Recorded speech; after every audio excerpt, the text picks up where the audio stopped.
Hello అండి. పిల్లల కోసం నేను జిలేబీ చేస్తున్నాను. యాక్చువల్గా నాకు జిలేబీ చేయటం రాదు, అది తెలుసు కూడా మా ఇంట్లో వాళ్ళకి. నాకు జిలేబీ చేయటం రాదనేసి డాడీని బయట నుంచి జిలేబీ తీసుకురమ్మన్నారు. నేనుండగా బయట ఫుడ్డా, నో వే, తగ్గేదేలే. ఎలాగైనా నేను జిలేబీ చేయాలని ఫిక్స్ అయిపోయా. అందుకే మా ఇంట్లో జిలేబీ ఈరోజు.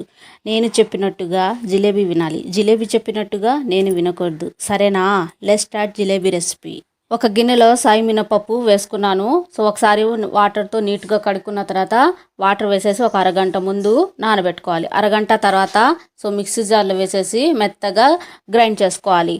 మరీ పలసగా చేసుకోవద్దు, జిలేబీ అంత పర్ఫెక్ట్గా రాదనమాట. కొంచెం థిక్గానే గ్రైండ్ చేసుకోండి. ఇలా గ్రైండ్ చేసుకున్న తర్వాత నేనైతే కొంచెం హైలైట్గా ఉంటుందనేసి ఫుడ్ కలర్ కొంచెం కలిపాను. ఇది ఆప్షనల్ అనమాట. ఫుడ్ కలర్ వేసేసి ఒకసారి మిక్స్ చేసుకున్న తర్వాత అది పక్కన పెట్టుకోవాలి. వేరొక గిన్నెలో